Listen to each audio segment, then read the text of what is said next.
أعوذ بالله من الشيطان الرجيم. بسم الله الرحمن الرحيم. ألف لام ميم. ذلك الكتاب لا ريب فيه هدى للمتقين الذين يؤمنون بالغيب ويقيمون الصلاة ومما رزقناهم ينفقون والذين يؤمنون بما أنزل إليك وما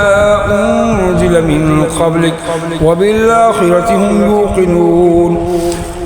أولئك على هدى من ربهم وأولئك هم المفلحون. إن الذين كفروا سواء عليهم أأنذرتهم أم لم تنذرهم لا يؤمنون. ختم الله على قلوبهم وعلى سمعهم وعلى أبصارهم غشاوة ولهم عذاب عظيم. ومن الناس من يقول آمنا بالله وباليوم الآخر وما هم بمؤمنين يخادعون الله والذين آمنوا وما يخدعون إلا أنفسهم وما يشعرون. في قلوبهم مرض فزادهم الله مرضا ولهم عذاب أليم بما كانوا يكذبون. وإذا قيل لهم لا تفسدوا في الأرض قالوا إنما نحن مصلحون ألا إنهم هم المفسدون ولكن لا يشعرون. وإذا قيل لهم آمنوا كما آمن الناس قالوا أنؤمن كما آمن السفهاء ألا إنهم هم السفهاء ولكن لا يعلمون. وإذا لقوا الذين آمنوا قالوا آمنا وإذا خلوا إلى شياطينهم قالوا إنا معكم إنما نحن مستهزئون. الله يستهزئ بهم ويمدهم في طغيانهم يعمهون. أولئك الذين اشتروا الضلالة بالهدى فما ربحت تجارتهم وما كانوا مهتدين. مثلهم كمثل الذي استوقد نارا فلما أضاءت ما حوله ذهب الله بنورهم وتركهم في ظلمات لا يبصرون. صم بكم عمي فهم لا يرجعون. أو كصيب من السماء فيه ظلمات ورعد وبرق يجعلون أصابعهم في آذانهم من الصواعق حذر الموت والله محيط بالكافرين. يكاد البرق يخطف أبصارهم كلما أضاء لهم مشوا فيه وإذا أظلم عليهم قاموا ولو شاء الله لذهب بسمعهم وأبصارهم إن الله على كل شيء قدير. يا أيها الناس اعبدوا ربكم الذي خلقكم والذين من قبلكم لعلكم تتقون الذي جعل لكم الأرض فراشا والسماء بناء وأنزل من السماء ماء فأخرج به من الثمرات رزقا لكم فلا تجعلوا لله أندادا وأنتم تعلمون. وإن كنتم في ريب مما نزلنا على عبدنا فأتوا بسورة من مثله وادعوا شهداءكم من دون الله إن كنتم صادقين. فإن لم تفعلوا ولن تفعلوا فاتقوا النار التي وقودها الناس والحجارة أعدت للكافرين. وبشر الذين آمنوا وعملوا الصالحات أن لهم جنات تجري من تحتها الأنهار كلما رزقوا منها من ثمرة رزقا قالوا هذا الذي رزقنا من قبل وأتوا به متشابها ولهم فيها أزواج مطهرة وهم فيها خالدون. إن الله لا يستحيي أن يضرب مثلا ما بعوضة فما فوقها فأما الذين آمنوا فيعلمون أنه الحق من ربهم وأما الذين كفروا فيقولون ماذا أراد الله بهذا مثلا يضل به كثيرا ويهدي به كثيرا وما يضل به إلا الفاسقين الذين ينقضون عهد الله من بعد ميثاقه ويقطعون ما أمر الله به أن يوصل ويفسدون في الأرض أولئك هم الخاسرون كيف تكفرون بالله وكنتم أمواتا فأحياكم ثم يميتكم ثم يحييكم ثم إليه ترجعون هو الذي خلق لكم ما في الأرض جميعا ثم استوى إلى السماء فسواهن 7 سماوات وهو بكل شيء عليم وإذ قال ربك للملائكة إني جاعل في الأرض خليفة قالوا وتجعل فيها من يفسد فيها ويسفك الدماء ونحن نسبح بحمدك ونقدس لك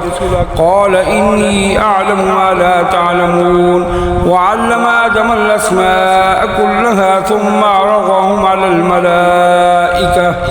فقال أنبئوني بأسماء هؤلاء إن كنتم صادقين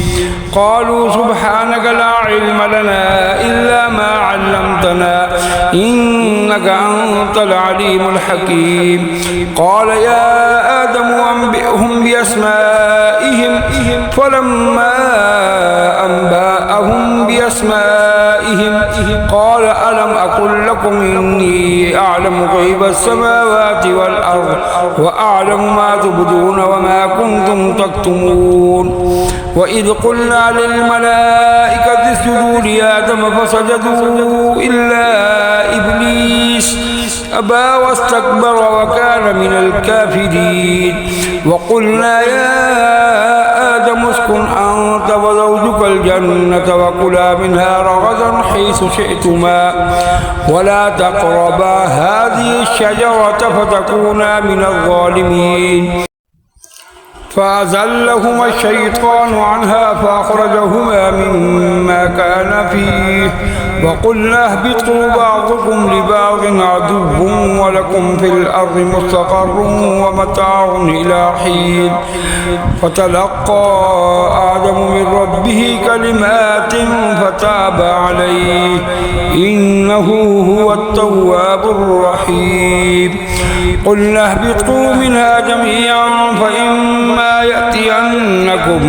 مني هدى فمن تبع هداي فلا خوف عليهم ولا هم يحزنون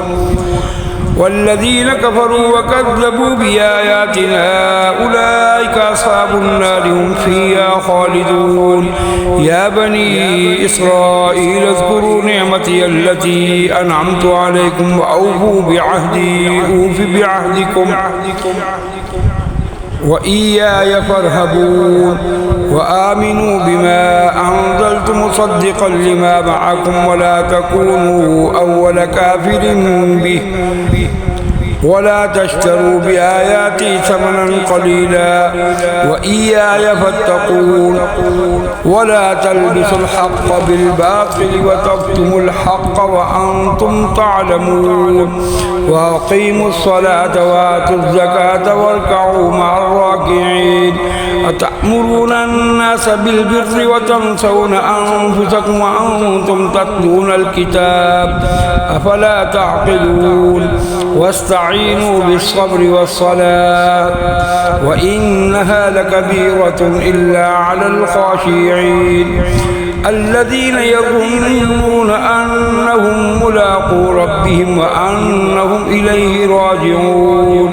يا بني إسرائيل اذكروا نعمتي التي أنعمت عليكم وأني فضلتكم على العالمين واتقوا يوما لا تجزي نفس عن نفس شيئا ولا يقبل منها شفاعة ولا يؤخذ منها عدل ولا هم ينصرون وإذ نجيناكم من آل فرعون يسومونكم سوء العذاب يذبحون أبناءكم ويستحيون نساءكم وفي ذلكم بلاء من ربكم عظيم وإذ فرقنا بكم البحر فأنجيناكم وأغرقنا آل فرعون وأنتم تنظرون وإذ واعدنا موسى 40 ليلة ثم اتخذتم العجل من بعده وأنتم ظالمون ثم عفونا عنكم من بعد ذلك لعلكم تشكرون وإذا آتينا موسى الكتاب والفرقان لعلكم تهتدون وإذ قال موسى لقومه يا قوم إنكم ظلمتم أنفسكم باتخاذكم العجل فتوبوا إلى بارئكم فاقتلوا أنفسكم ذلكم خير لكم عند بارئكم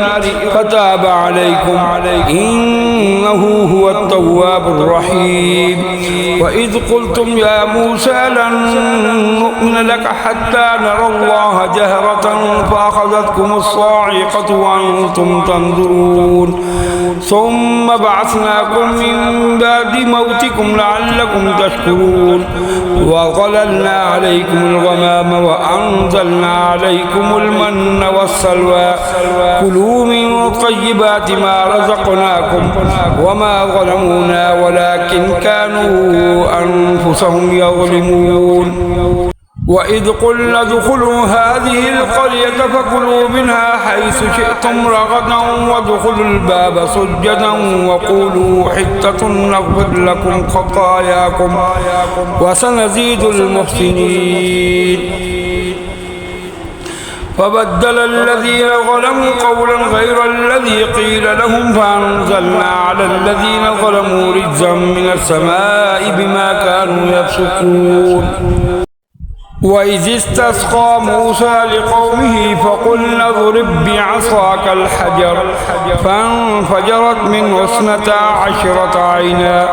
قد علم كل أناس مشربهم كلوا واشربوا من رزق الله ولا تعثوا في الأرض مفسدين وإذ قلتم يا موسى لن نصبر على طعام واحد فادع لنا ربك يخرج لنا مما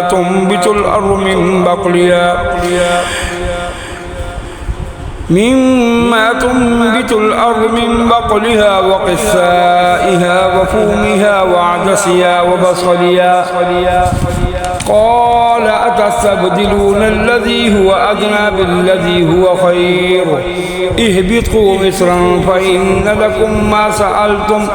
وغلبت عليهم الذلة والمسكنة وباءوا بغضب من الله ذلك بأنهم كانوا يكفرون بآيات الله ويقتلون النبيين بغير الحق ذلك بما عصوا وكانوا يعتدون إن الذين آمنوا والذين هادوا والنصارى والصابئين من آمن بالله واليوم الآخر وعمل صالحا فلهم أجرهم عند ربهم ولا خوف عليهم ولا هم يحزنون وإذ أخذنا ميثاقكم ورفعنا فوقكم الطور خذوا ما آتيناكم بقوة واذكروا ما فيه لعلكم تتقون ثم توليتم من بعد ذلك ولولا فضل الله عليكم ورحمته لكنتم من الخاسرين ولقد علمتم الذين اعتدوا منكم في السبت فقلنا لهم كونوا قردة خاسئين وجعلناها نكالا لما بين يديها وما خلفها وموعظة للمتقين وإذ قال موسى لقومه إن الله يأمركم أن تذبحوا بقرة قالوا وتتخذنا هزوا قال أعوذ بالله أن أكون من الجاهلين قالوا ادع لنا ربك يبين لنا ما هي قال إنه يقول إنها بقرة لا فارض ولا بكر عوان بين ذلك فافعلوا ما تؤمرون قالوا ادع لنا ربك يبين يبين لنا ما لونها قال إنه يقول إنها بقرة صفراء فاقع لونها تسر الناظرين قالوا ادع لنا ربك يبين لنا ما هي إن البقرة تشابه علينا وإنا إن شاء الله لمهتدون قال إنه يقول إنها بقرة لا ذلول تثير الأرض ولا تسقي الحرث مسلمة لا شية فيها قالوا الآن جئت بالحق فذبحوها وما كادوا يفعلون وإذ قتلتم نفسا فادارأتم فيها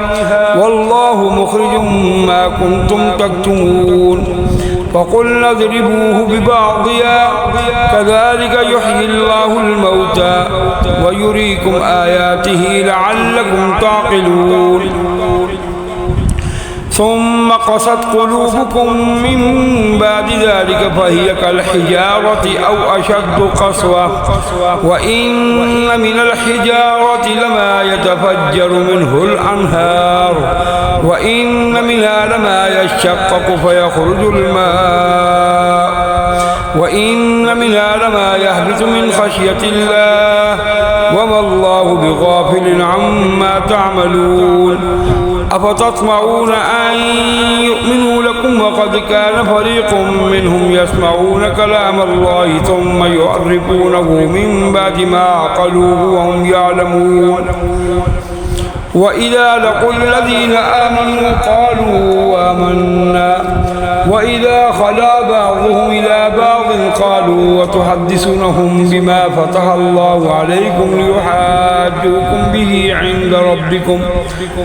أفلا تعقلون أولا يعلمون أن الله يعلم ما يسرون وما يعلنون ومنهم أميون لا يعلمون الكتاب إلا أماني وإنهم إلا يظنون فويل للذين يكتبون الكتاب بأيديهم ثم يقولون هذا من عند الله ليشتروا به ثمنا قليلا فويل لهم مما كتبت أيديهم وويل لهم مما يكسبون وقالوا لن تمسنا النار إلا أياما معدودة قل أتخذتم عند الله عهدا فلن يخلف الله عهده وأم تقولون على الله ما لا تعلمون بلى من كسب سيئة وحاطت به خطيئته فأولئك أصحاب النار هم فيها خالدون والذين آمنوا وعملوا الصالحات أولئك أصحاب الجنة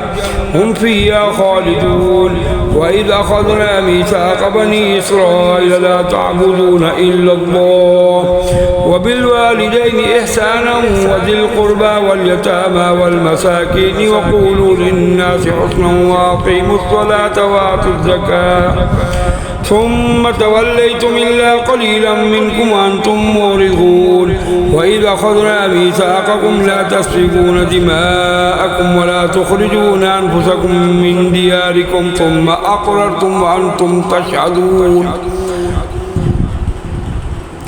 ثم أنتم هؤلاء تقتلون أنفسكم وتخرجون فريقا منكم من ديارهم تظاهرون عليهم بالإثم والعدوان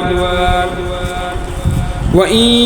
يأتوكم أسارى تفادوهم وهو محرم عليكم إخراجهم أفتؤمنون ببعض الكتاب وتكفرون ببعض فما جزاء من يفعل ذلك منكم إلا خزي في الحياة الدنيا ويوم القيامة يردون إلى أشد العذاب وما الله بغافل عما تعملون أولئك الذين اشتروا الحياة الدنيا بالآخرة فلا يخفف عنهم العذاب ولا هم ينصرون ولقد آتينا موسى الكتاب وقفينا من بعده بالرسل وآتينا عيسى ابن مريم البينات وأيدناه بروح القدس أفكلما جاءكم رسول بما لا تهوى أنفسكم استكبرتم ففريقا كذبتم وفريقا تقتلون وقالوا قلوبنا غلف بل لعنهم الله بكفرهم فقليلا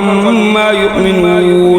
ولما جاءهم كتاب من عند الله مصدق لما معهم وكانوا من قبل يستفتحون على الذين كفروا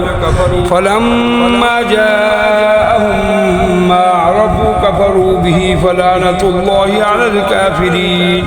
بئس ما اشتروا به أنفسهم أن يكفروا بما أنزل الله بغيا أن ينزل الله من فضله على من يشاء من عباده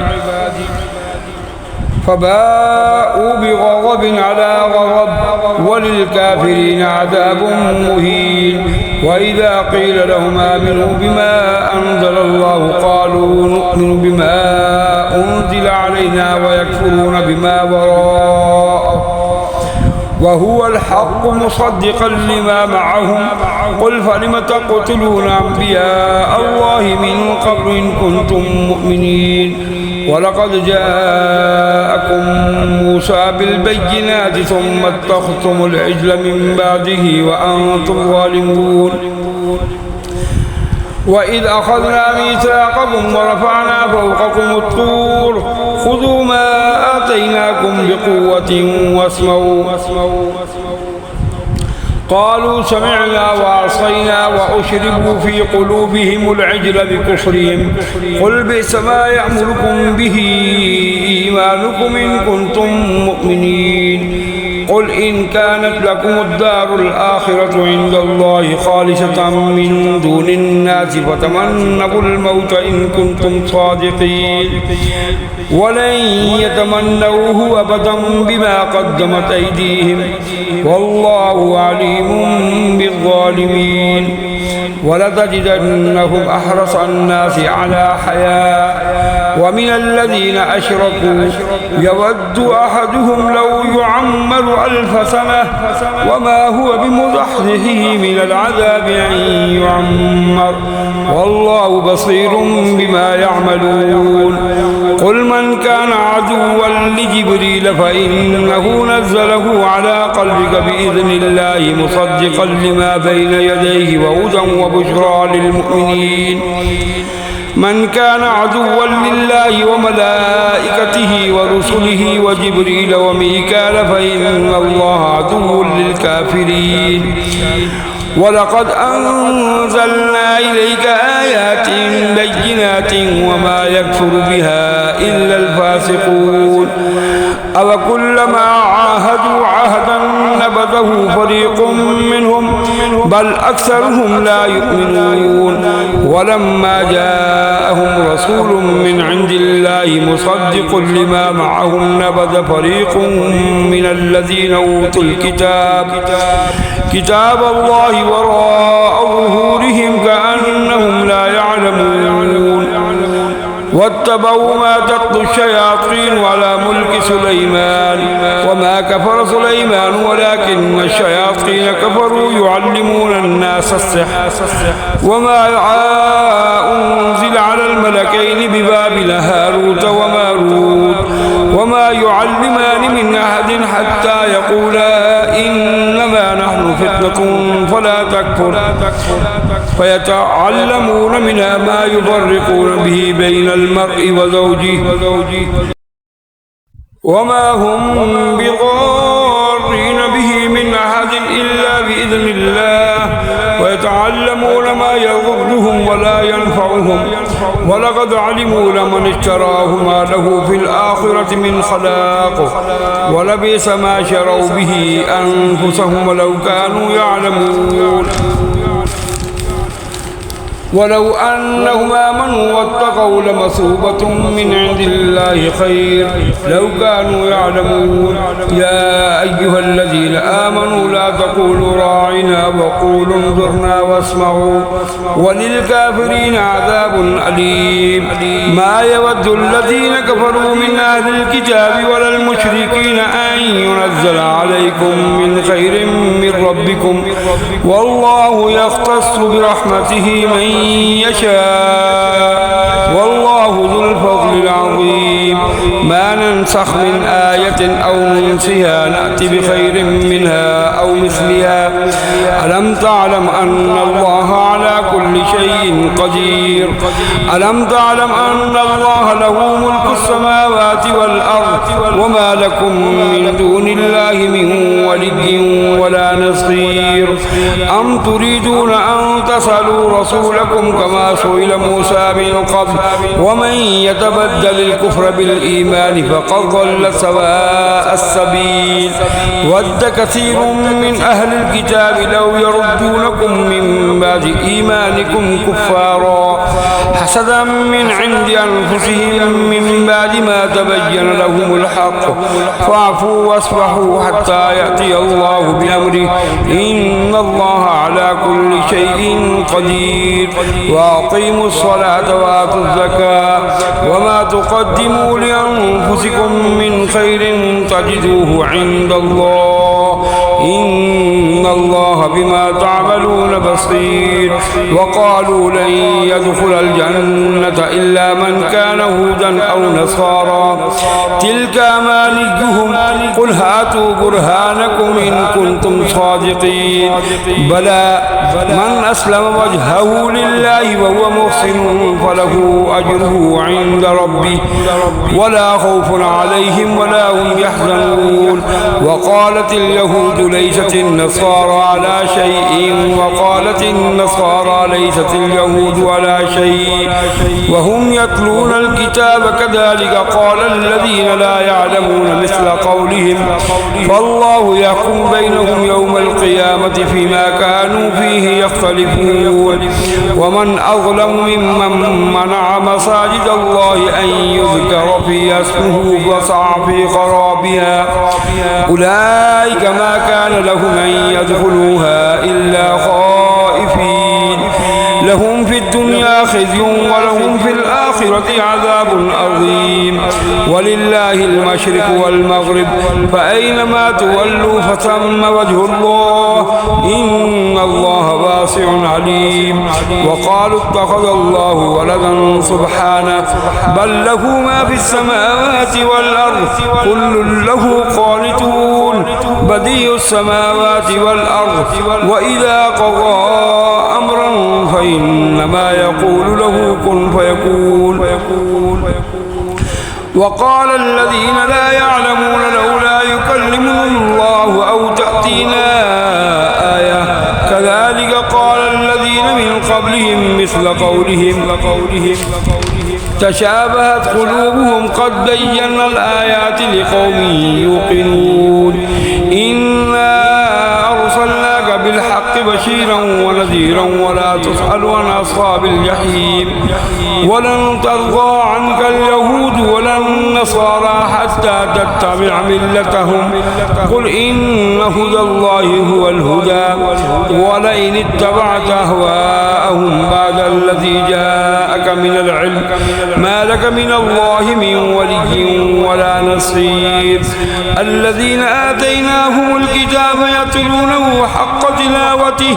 أولئك يؤمنون به ومن يكفر به فأولئك هم الخاسرون. يا بني إسرائيل اذكروا نعمتي التي أنعمت عليكم وأني فضلتكم على العالمين. واتقوا يوما لا تجزي نفس عن نفس شيئا ولا يقبل منها عدل ولا تنفعها شفاعة ولا هم ينصرون. وإذ ابتلى إبراهيم ربه بكلمات فأتمهن قال إني جاعلك للناس إماما قال ومن ذريتي قال لا ينال عهد الظالمين. وإذ جعلنا البيت مثابة للناس وأمنا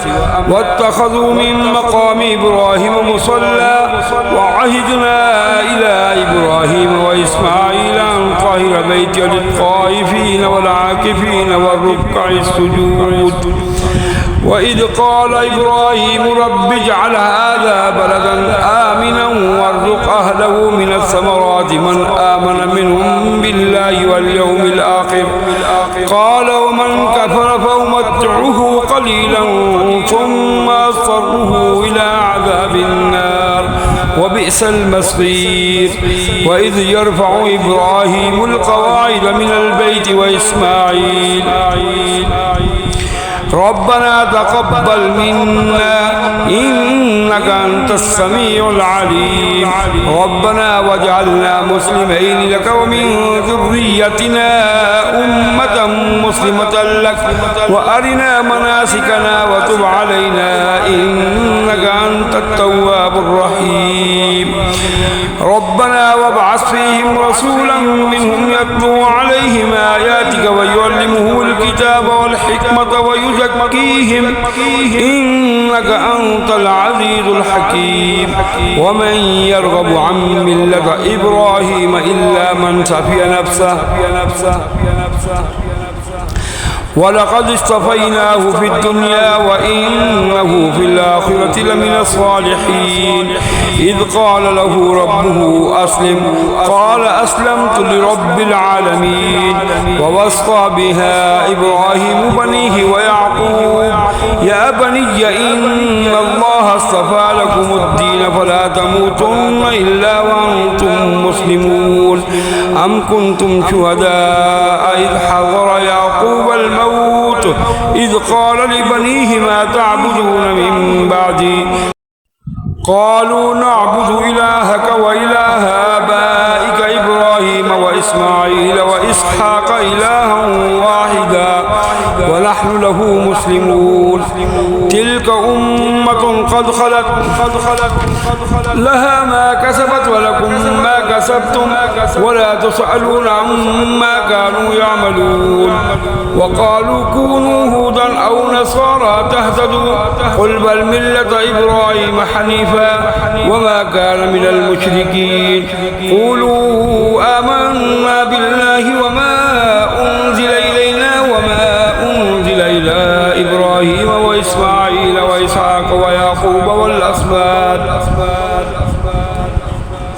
وإسحاق ويعقوب والأسباط وما أوتي موسى وعيسى وما أوتي النبيون من ربهم لا نفرق بين أحد منهم ونحن له مسلمون فإن آمنوا بمثل ما آمنتم به فقد اهتدوا وإن تولوا فإنما هم في شقاق فسيكفيكهم الله وهو السميع العليم صبغة الله ومن أحسن من الله صبغة ونحن له عابدون قل أتحاجوننا في الله وهو ربنا وربكم ولنا أعمالنا ولكم أعمالكم ونحن له مخلصون أم تقولون إن إبراهيم وإسماعيل وإسحاق ويعقوب والأسباط كانوا هودا أو نصارى قل أأنتم أعلم أم الله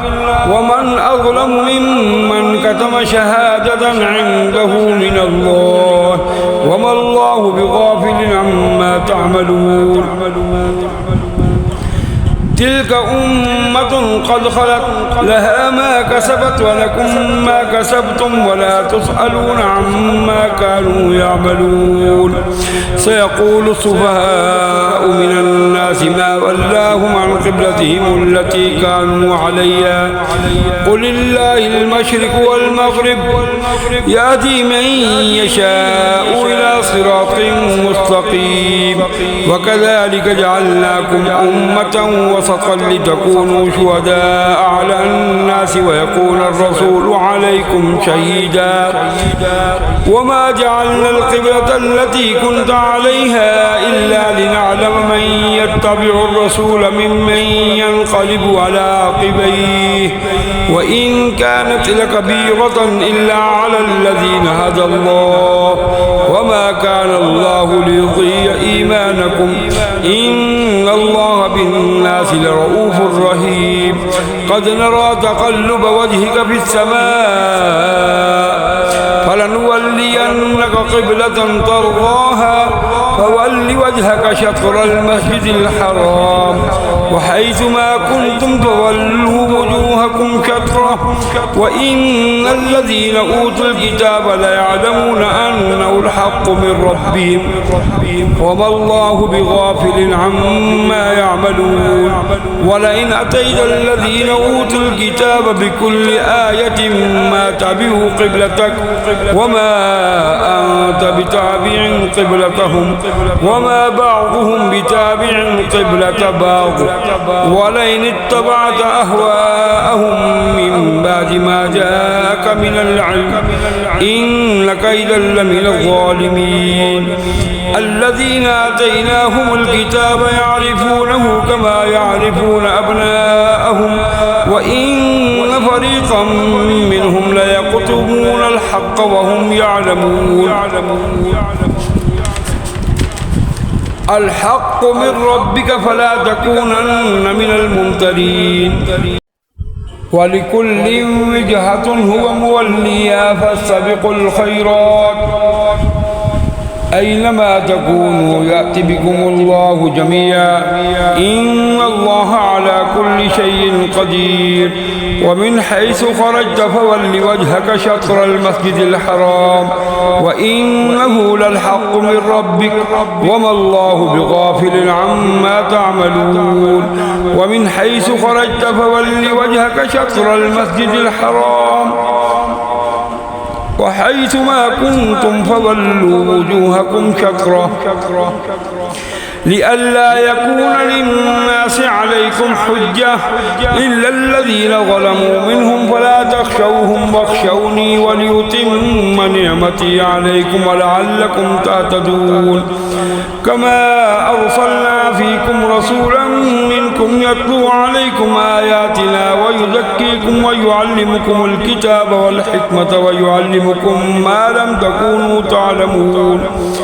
فاذكروني أذكركم واشكروا لي ولا تكفرون يا أيها الذين آمنوا استعينوا بالصبر والصلاة إن الله مع الصابرين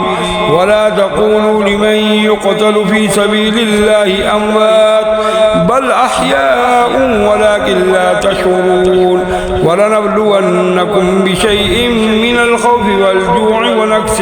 من الأموال والأنفس والثمرات وبشر الصابرين الذين إذا أصابتهم مصيبة قالوا إنا لله وإنا إليه راجعون أولئك عليهم صلوات من ربهم ورحمة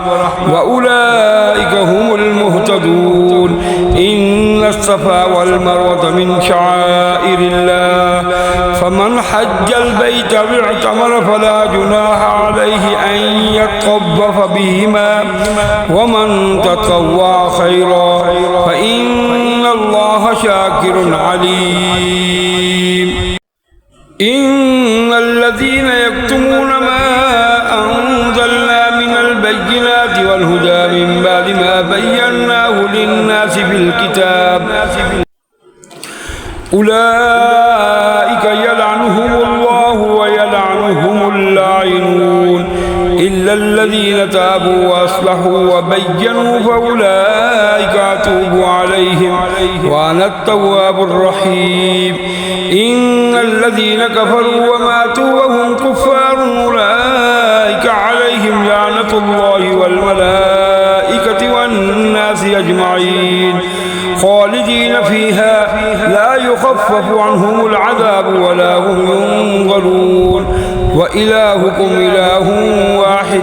لا إله إلا هو الرحمن الرحيم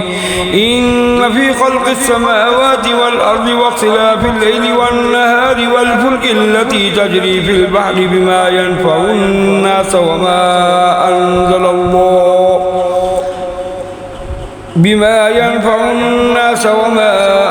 الله من السماء من ماء فأحيا به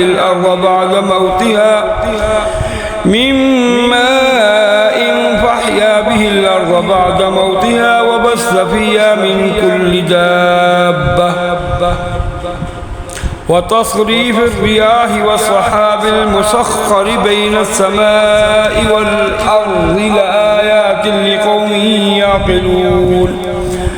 ومن الناس من يتخذ من دون الله أندادا يحبونهم كحب الله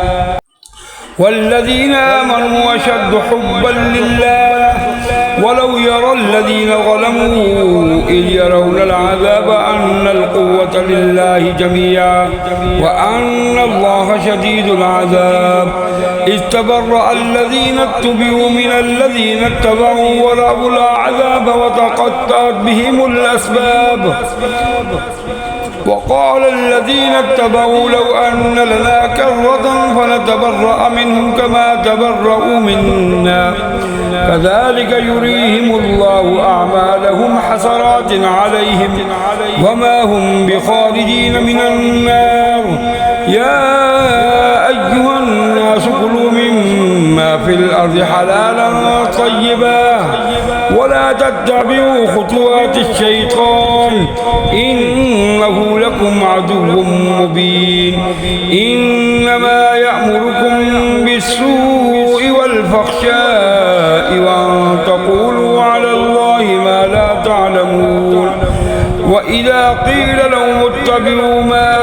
أنزل الله قالوا بل نتبع ما ألفينا عليه آباءنا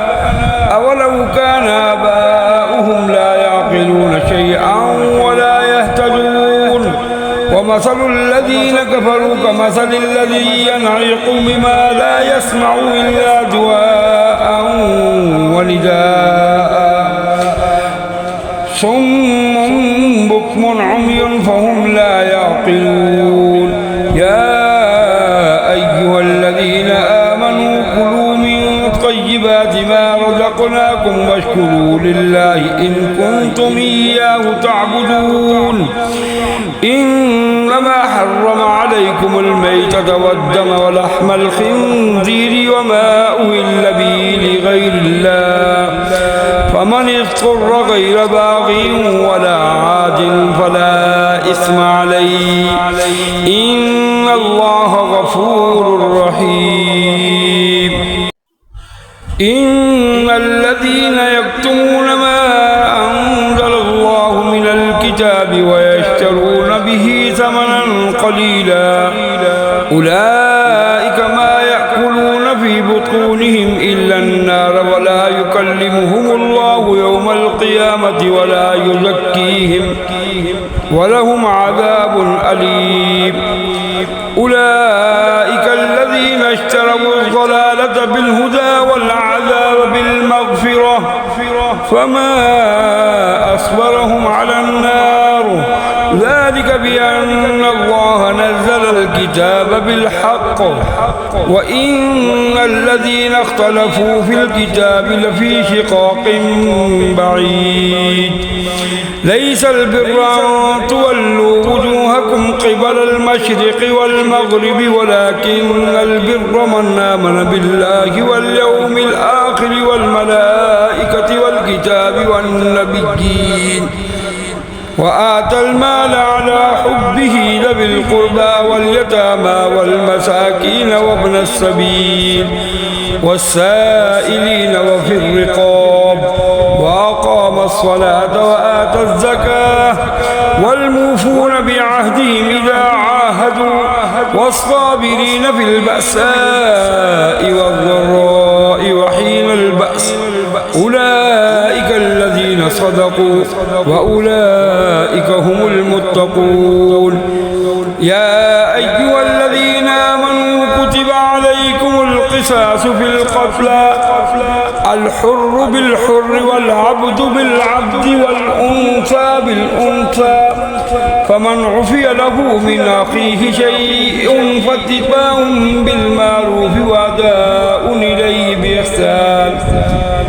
ذلك تخفيف من ربكم ورحمة فمن اعتدى بعد ذلك فله عذاب أليم ولكم في القصاص حياة يا أولي الألباب لعلكم تتقون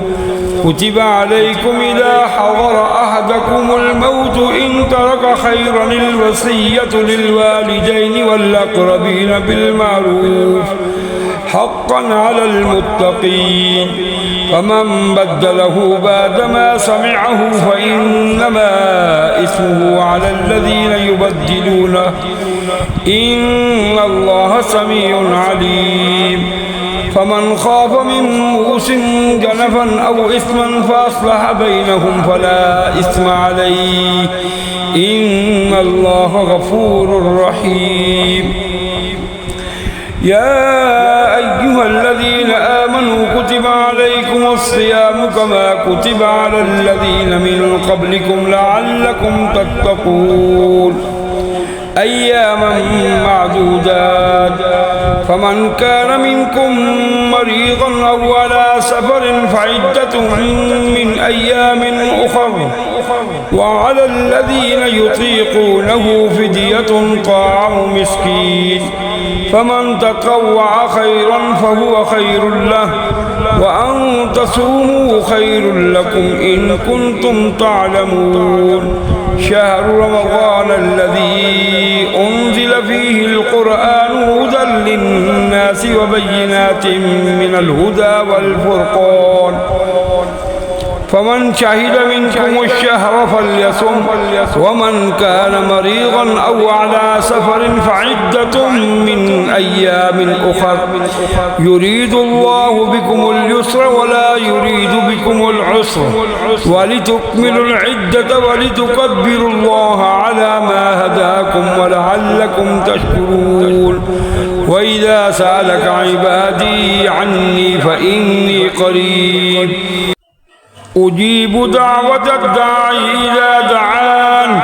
فليستجيبوا لي وليؤمنوا بي لعلهم يرشدون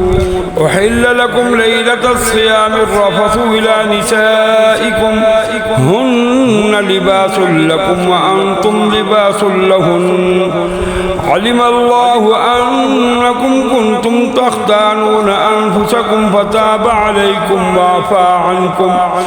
فالآن باشروهن وابتغوا ما كتب الله لكم وكلوا واشربوا حتى يتبين لكم الخيط الأبيض من الخيط الأسود من الفجر ثم أتموا الصيام إلى الليل ولا تباشروهن وأنتم عاكفون في المساجد تلك حدود الله فلا تقربوها كذلك يبين الله آياته للناس لعلهم يتقون ولا تأكلوا أموالكم بينكم بالباطل وتدلوا بها إلى الحكام لتأكلوا فريقا من أموال الناس وتدلوا بها إلى الحكام لتأكلوا فريقا من أموال الناس بالإثم وأنتم تعلمون يسألونك عن الأهلة قل هي مواقيت للناس والحج وليس البر بأن تأتوا البيوت من ظهورها ولكن البر من اتقى وأتوا البيوت من أبوابها واتقوا الله لعلكم تفلحون وقاتلوا في سبيل الله الذين يقاتلونكم ولا تعتدوا إن الله لا يحب المعتدين وقتلوهم حيث ثقفتموهم وأخرجوهم من حيث أخرجوكم والفتنة أشد من القتل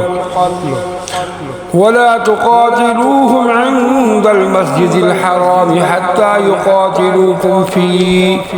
فإن قاتلوكم فاقتلوهم كذلك جزاء الكافرين فإن انتهوا فإن الله غفور رحيم وقاتلوهم حتى لا تكون فتنة ويكون الدين لله فإن انتهوا فلا عدوان إلا على الظالمين الشهر الحرام بالشهر الحرام والحرمات قصاص فمن اعتدى عليكم فاعتدوا عليه بمثل ما اعتدى عليكم واتقوا الله واعلموا أن الله مع المتقين وأنفقوا في سبيل الله ولا تلقوا بأيديكم إلى التهلكة وأحسنوا إن الله يحب المحسنين وأتموا الحج والعمرة لله فإن أحصرتم فما استيسر من الحج ولا تحلقوا رؤوسكم حتى يبلغ الحج محله فمن كان منكم مريضا أو به أذى من رأسه ففدية من صيام أو صدقة أو نسك فإذا أمنتم فمن تمتع بالعمرة إلى الحج فما استيسر من الهدي فمن لم يجد فصيام 3 أيام في الحج و7 إذا رجعتم تلك 10 كاملة ذلك لمن لم يكن أهله حاضر المسجد الحرام واتقوا الله واعلموا أن الله شديد العقاب الحج أشهر معلومات فمن فرض فيهن الحج فلا رفث ولا فسوق ولا جدال في الحج وما تفعلوا من خير يعلم الله وتزودوا فإن خير الزاد التقوى فاتقون يا أولي الألباب ليس عليكم جناح أن تبتغوا فضلا من ربكم فإذا أفضتم من عرفات فاذكروا الله عند المشعر الحرام واذكروه كما هداكم وإن كنتم من قبله لمن الضالين ثم أفيضوا من حيث أفاض الناس واستغفروا الله إن الله غفور رحيم فإذا قضيتم مناسككم فاذكروا الله كذكركم آباءكم أو أشد ذكرا فمن الناس من يقول ربنا آتنا في الدنيا وما له في الآخرة من خلاق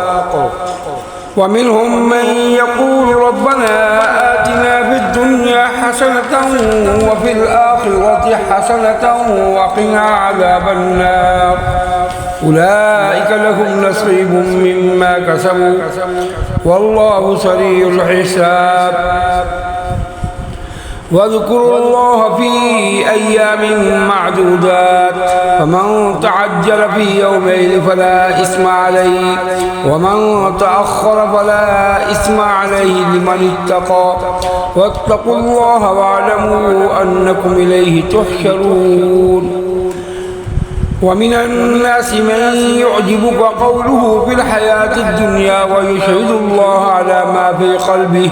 وهو ألد الحساب وإذا تولى سعى في الأرض ليفسد فيها ويهلك الحرث والنسل والله لا يحب الفساد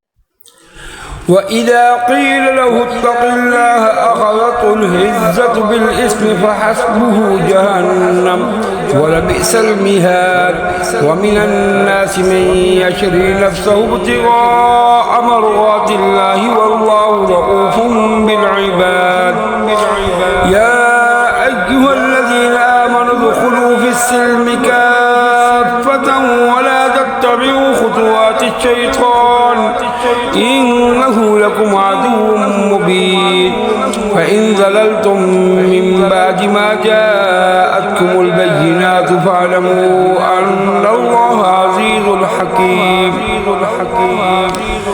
هل ينظرون إلا أن يأتيهم الله في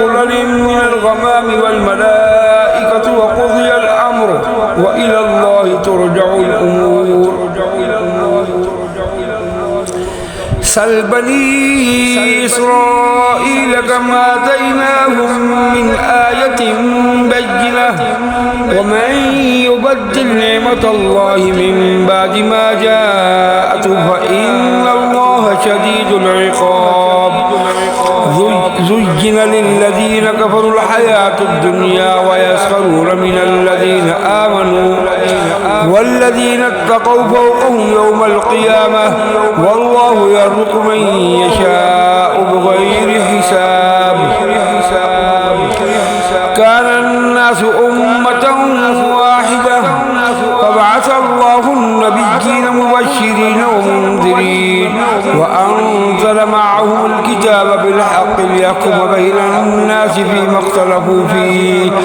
وما اختلف فيه إلا الذين أوتوه من بعد ما جاءتهم البينات بغيا بينهم فهدى الله الذين آمنوا لما اختلفوا فيه من الحق بإذنه والله يهدي من يشاء إلى صراط مستقيم أم حسبتم أن تدخلوا الجنة ولما يأتكم مثل الذين خلوا من قبلكم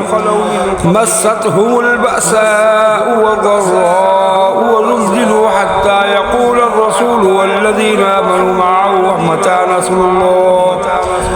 ألا إن نصر الله قريب يسألونك ماذا ينفقون قل ما أنفقتم من خير فللوالدين والأقربين واليتامى والمساكين وابن السبيل وما تفعلوا من خير فإن الله به عليم كتب عليكم القتال وهو كره لكم وعسى أن تكرهوا شيئا وهو خير لكم وعسى أن تحبوا شيئا وهو شر لكم والله يعلم وأنتم لا تعلمون يسألونك عن الشهر الحرام قتال فيه قل قتال فيه كبير وصد عن سبيل الله وكفر به والمسجد الحرام وإخراج أهله منه أكبر عند الله والفتنة أكبر من القتل ولا يزالون يقاتلونكم حتى يردوكم عن دينكم إن استطاعوا ومن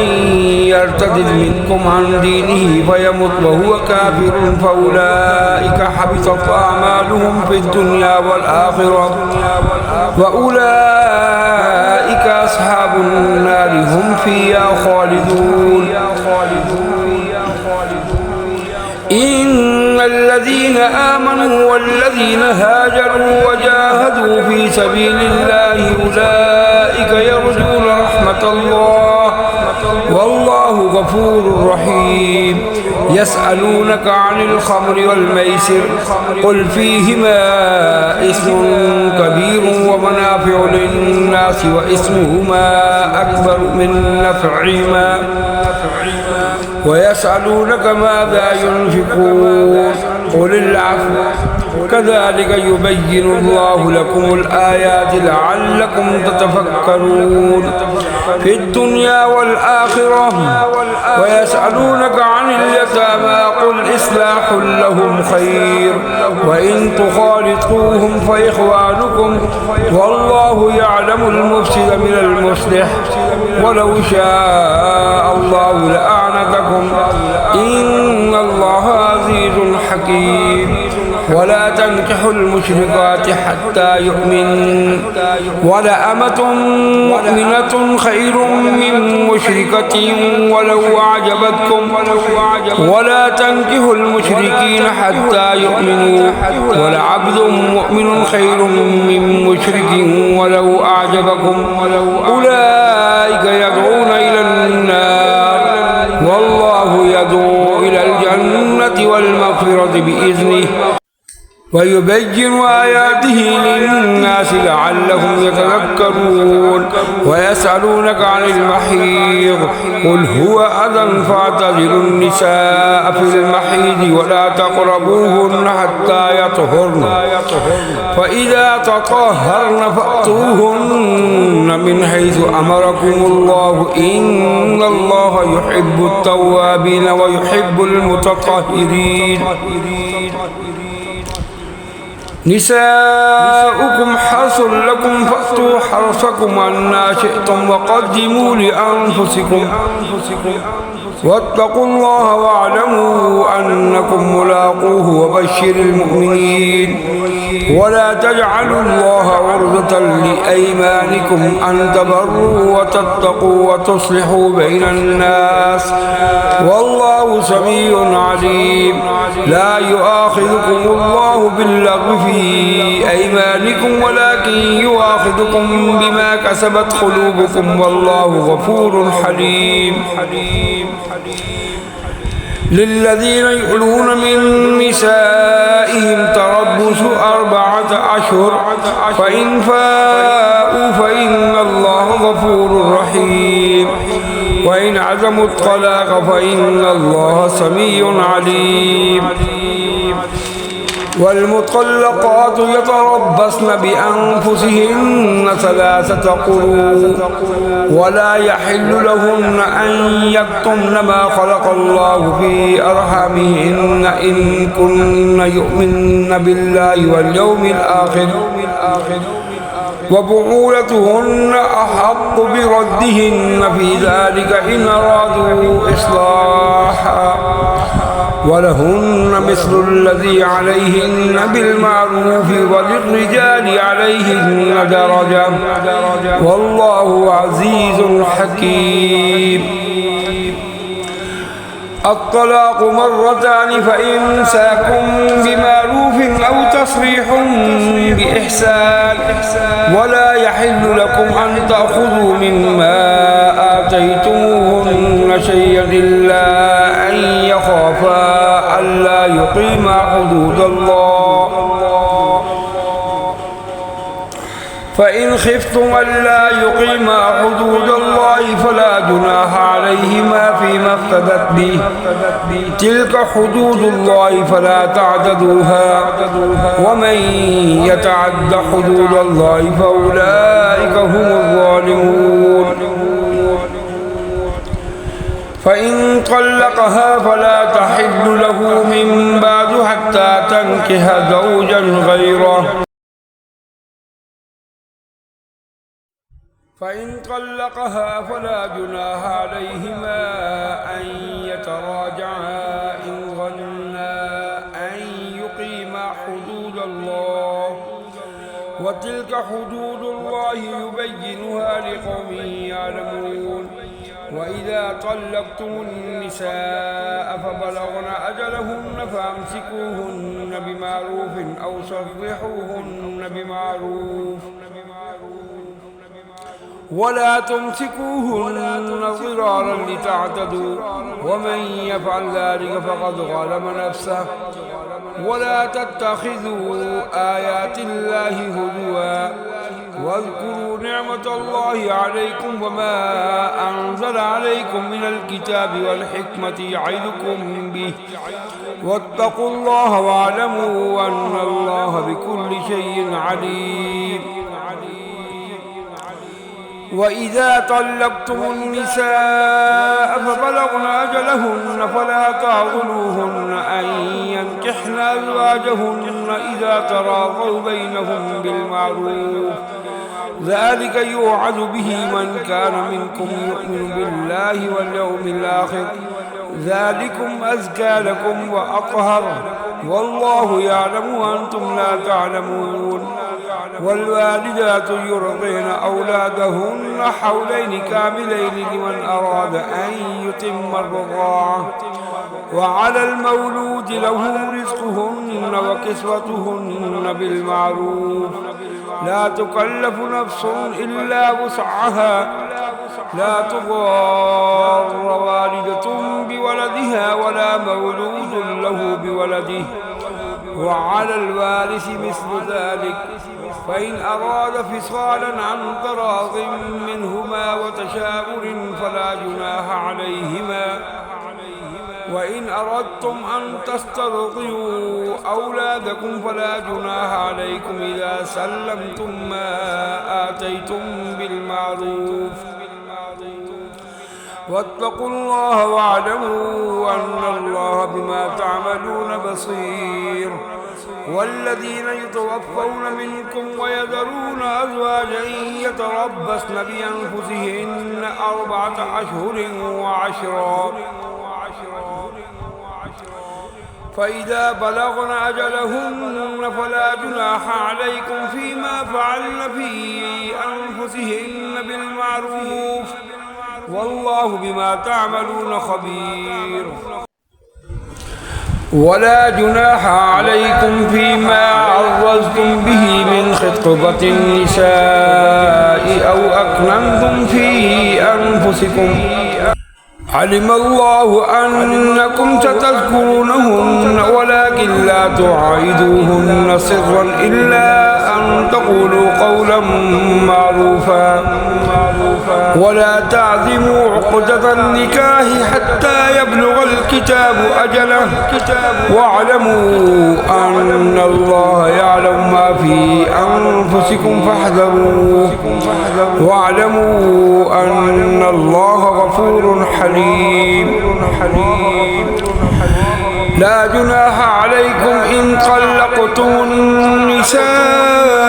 ما لم تمسوهن أو تفرضوا لهن فريضة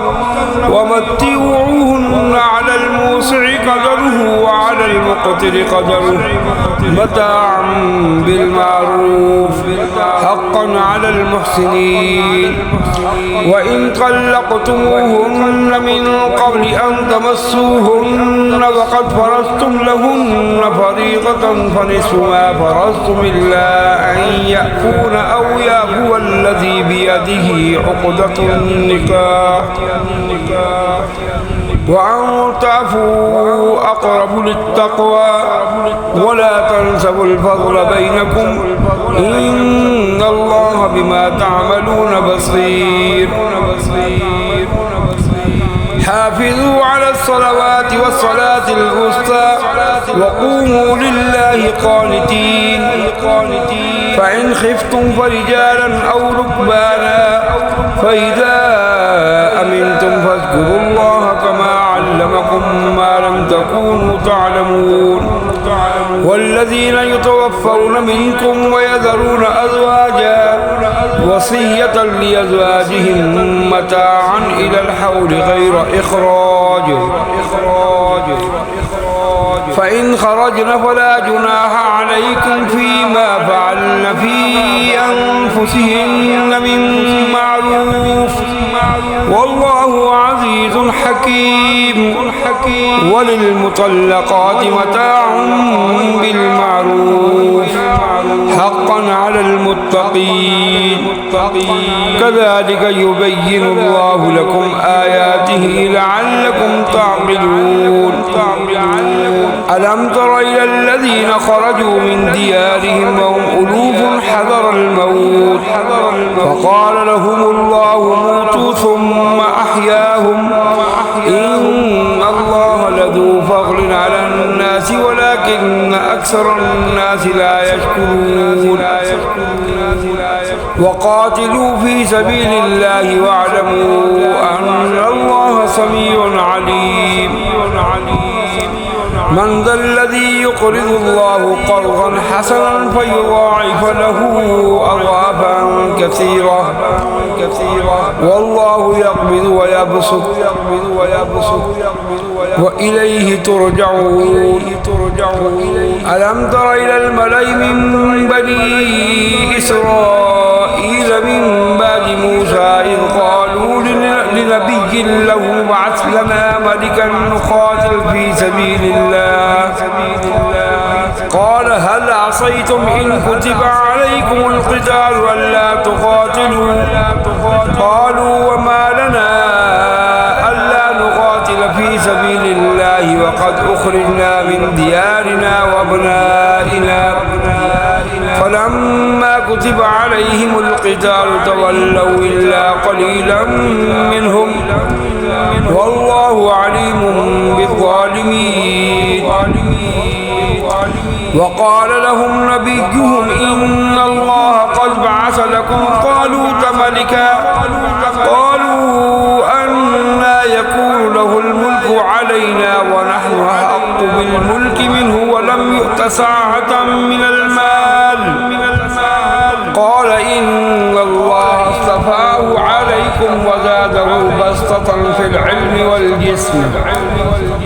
والله يؤتي ملكه من يشاء والله واسع عليم وقال لهم نبيهم إن آية ملكه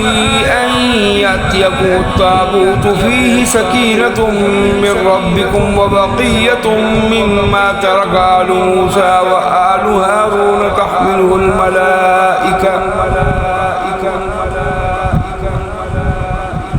إن في ذلك لآية لكم إن كنتم مؤمنين فلما فصل طالوت بالجنود قال إن الله مبتليكم بنهر فمن شرب منه فليس مني ومن لم يطعمه فإنه مني إلا من اغترف غرفة بيده فشربوا منه إلا قليلا منهم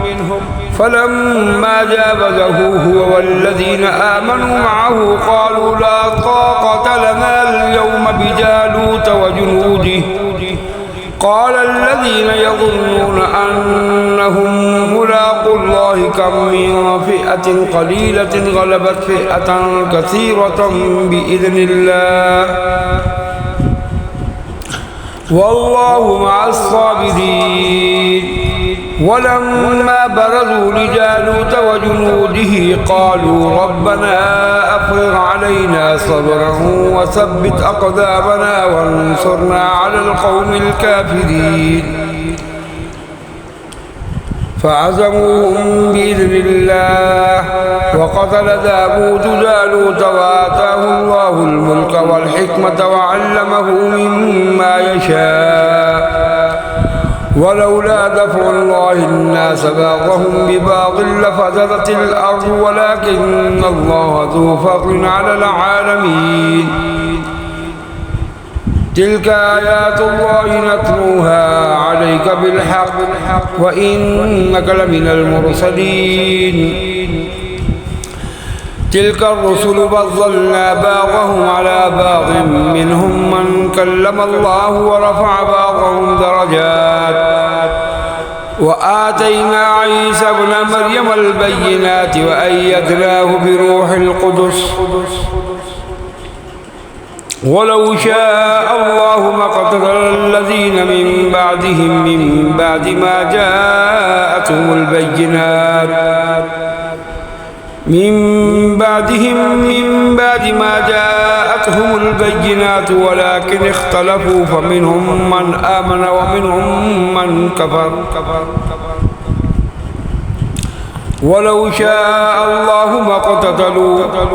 ولكن الله يفعل ما يريد يا أيها الذين آمنوا أنفقوا مما رزقناكم من قبل أن يأتي يوم لا بيع فيه ولا خلة ولا شفاعة والكافرون هم الظالمون الله لا إله إلا هو الحي القيوم لا تأخذه سنة ولا نوم له ما في السماوات وما في الأرض من ذا الذي يشفع عنده إلا بإذنه يعلم ما بين أيديهم وما خلفهم ولا يحيطون بشيء من علمه إلا بما شاء وسع كرسيه السماوات والأرض ولا يؤوده حفظهما وهو العلي العظيم. لا إكراه في الدين قد تبين الرشد من الغي ومن يكفر بالطاغوت ويؤمن بالله فقد استمسك بالعروة الوثقى لا انفصام لها والله سميع عليم. الله ولي الذين آمنوا يخرجهم من الظلمات إلى النور والذين كفروا أولياؤهم الطاغوت يخرجونهم من النور إلى الظلمات أولئك أصحاب النار هم فيها خالدون. ألم تر إلى الذي حاج إبراهيم في ربه أن آتاه الله الملك إذ قال إبراهيم ربي الذي يحيي ويميت قال أنا أحيي وأميت قال إبراهيم فإن الله يأتي بالشمس من المشرق فأت بها من المغرب فبهت الذي كفر والله لا يهدي القوم الظالمين. أو كالذي مر على قرية وهي خاوية على عروشها قال أنى يحيي هذه الله بعد موتها فأماته الله 100 عام ثم بعثه قال كم لبثت قال لبثت يوما أو بعض يوم قال بل لبثت 100 عام فانظر إلى طعامك وشرابك لم يتسنه وانظر إلى حمارك ولنجعلك آية للناس وانظر إلى العظام كيف ننشرها ثم نكسوها لحما فلما تبين له قال أعلم أن الله على كل شيء قدير. وإذ قال إبراهيم رب أرني كيف تحيي الموتى قال أولم تؤمن قال بلى ولكن ليطمئن قلبي قال فخذ 4 من الطير فصرهن إليك ثم اجعل على كل جبل منهن جزءا ثم ادعهن يأتينك سعيا واعلم أن الله عزيز حكيم.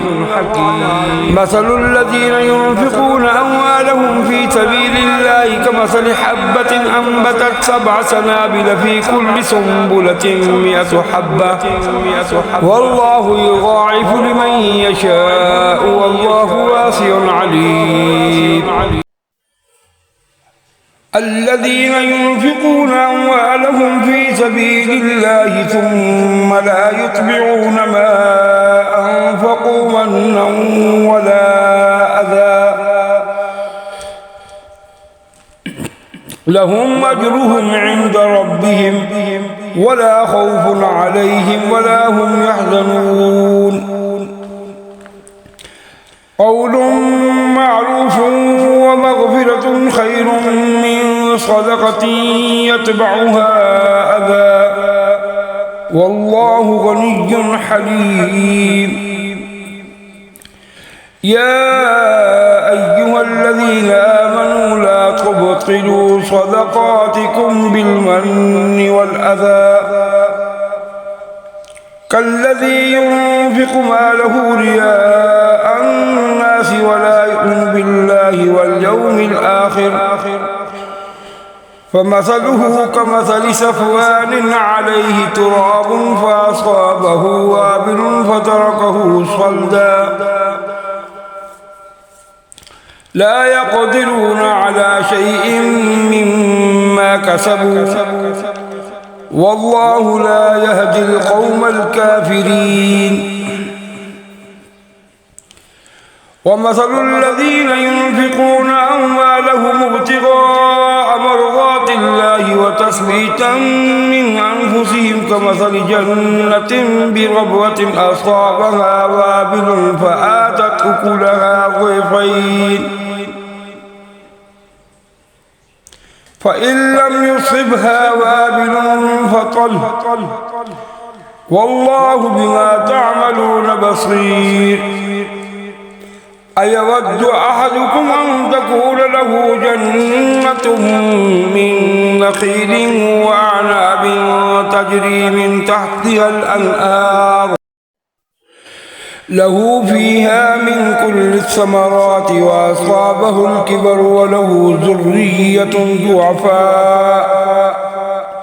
فأصابها إعصار فيه نار فاحترقت كذلك يبين الله لكم الآيات لعلكم تتفكرون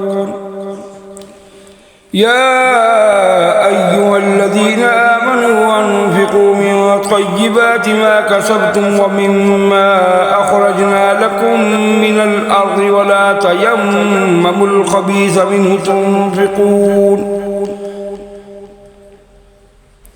ولا تيمموا الخبيث منه تنفقون ولستم بآخذيه إلا أن تغمضوا فيه واعلموا أن الله غني حميد الشيطان يعدكم الفقر ويأمركم بالفحشاء والله يعدكم مغفرة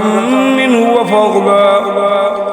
والله واسع عليم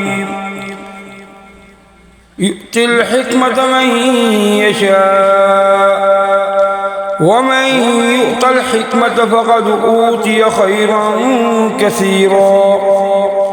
وما يذكر إلا أولو الألباب وما أنفقتم من نفقة أو نذرتم من نذر فإن الله يعلم وما للظالمين من أنصار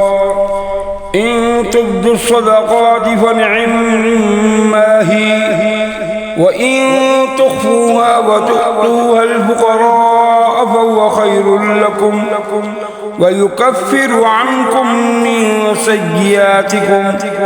والله بما تعملون خبير ليس عليك هداهم ولكن الله يهدي من يشاء وما تنفقوا من خير فلأنفسكم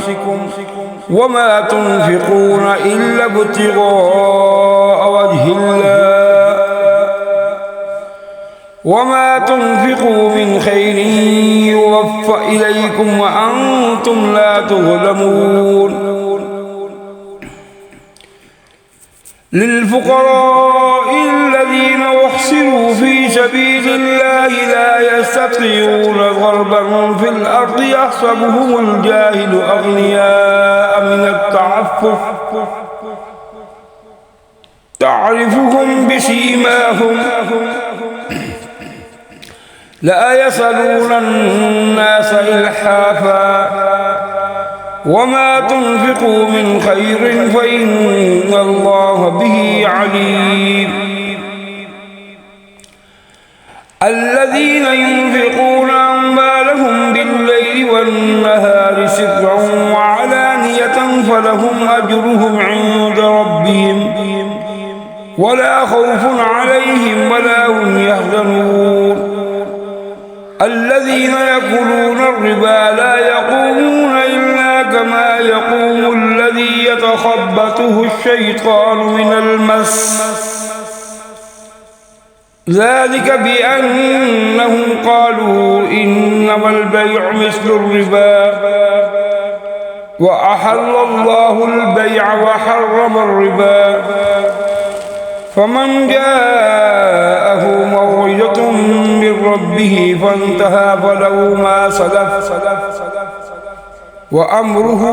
إلى الله ومن عاد فأولئك أصحاب النار هم فيها خالدون يمحق الله الربا ويربي الصدقات والله لا يحب كل كفار أثيم إن الذين آمنوا وعملوا الصالحات وأقاموا الصلاة وآتوا الزكاة لهم أجرهم عند ربهم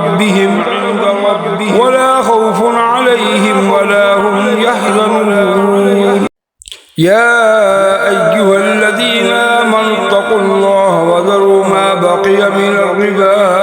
إن كنتم مؤمنين فإن لم تفعلوا فأذنوا بحرب من الله ورسوله وإن تبتم فلكم رؤوس أموالكم لا تظلمون ولا تظلمون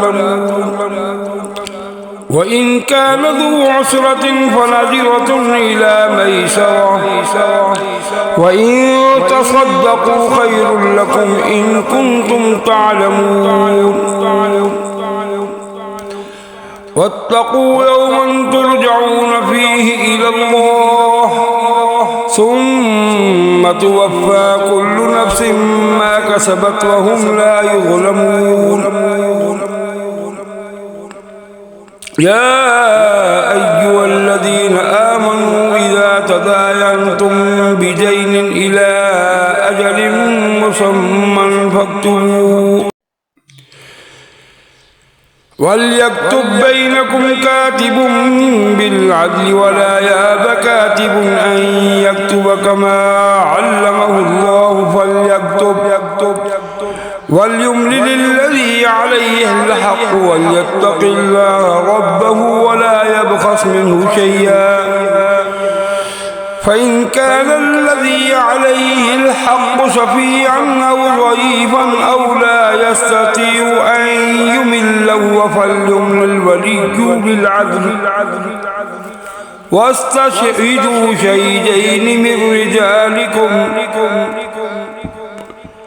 فإن لم يكونا رجلين فرجل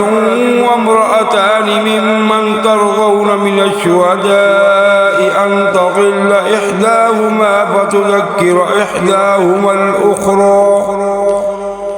ولا يأبى الشهداء إذا ما دعوا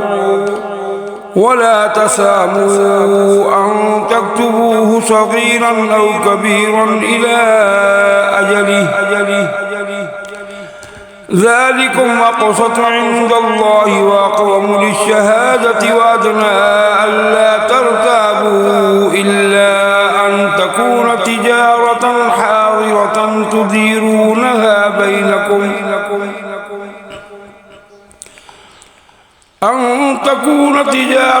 حاضرة تديرونها بينكم فليس عليكم جناح ألا تكتبوها وأشهدوا إذا تبايعتم ولا يضار كاتب ولا شهيد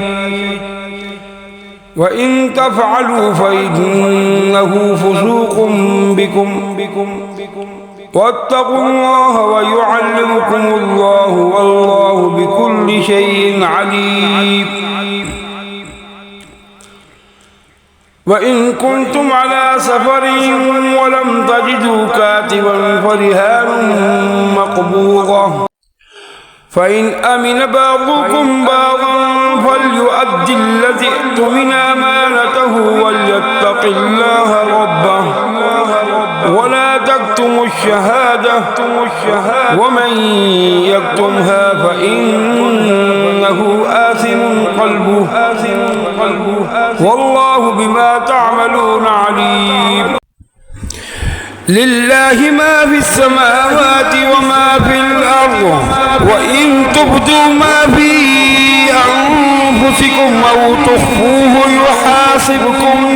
به الله فيغفر لمن يشاء ويعذب من يشاء